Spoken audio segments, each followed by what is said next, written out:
ഈ female മെയിലിനെ accept ചെയ്ത് കഴിഞ്ഞാൽ അവർ കൂടൊക്കെ പൂർത്തീകരിക്കും, ഫിമെയിൽ പോയി മുട്ടയിടും, മെയിലും ഹെൽപ്പൊക്കെ ചെയ്യും. ഈ കുഞ്ഞുങ്ങളെ ഫീഡ് ചെയ്യാനും ഫിമെയിലിനെ നോക്കാനും ഒക്കെ ഹെൽപ്പൊക്കെ ചെയ്യും. ഇങ്ങനെ ഈ ഫീമെയിൽ ആ നെസ്റ്റിൽ എങ്ങനെ സെറ്റിൽ ആയി കഴിഞ്ഞാൽ ഈ മെയിൽ വേറെ എന്താ ചെയ്യുന്നത് വെച്ചാൽ മെയിൽ വേറെ അതിന് തൊട്ടടുത്ത് തന്നെ വേറെ നെസ്റ്റ് ഉണ്ടാക്കും.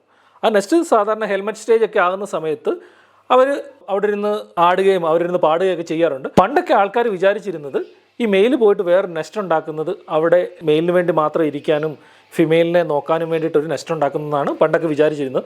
എന്നാൽ പുതിയ പഠനങ്ങൾ അനുസരിച്ച് ഈ മെയിൽ പോയിട്ട് വേറെ നെസ്റ്റ് ഉണ്ടാക്കിയിട്ട് അടുത്ത ഫിമെയിലിന് വേണ്ടി വെയിറ്റ് ചെയ്യും. അപ്പം വേറെ ഫിമെയിൽ വന്നിട്ട് ഇഷ്ടപ്പെട്ട് കഴിഞ്ഞാൽ അതും ആ നെസ്റ്റ് ഉണ്ടാക്കി കൊടുക്കും. ഇങ്ങനെ 5ഉം 6ഉം ഫിമെയിലൊക്കെ ഉള്ള മെയിലുകളെ പല സയൻറ്റിസ്റ്റുകളും ഒബ്സർവ് ചെയ്തിട്ടുണ്ട്. ചുരുക്കം പറഞ്ഞു കഴിഞ്ഞാൽ ഫിമെയിലിന് ഒരു നെസ്റ്റ് ഉണ്ടാക്കി കഴിഞ്ഞ് അതിന് മെയിലിന് വിശ്രമിക്കാൻ വേണ്ടിയിട്ടല്ല, അല്ലെങ്കിൽ റെസ്റ്റ് ചെയ്യാൻ എടുക്കാൻ വേണ്ടിയിട്ടല്ല അടുത്ത നെസ്റ്റ് ഉണ്ടാക്കുന്നത്.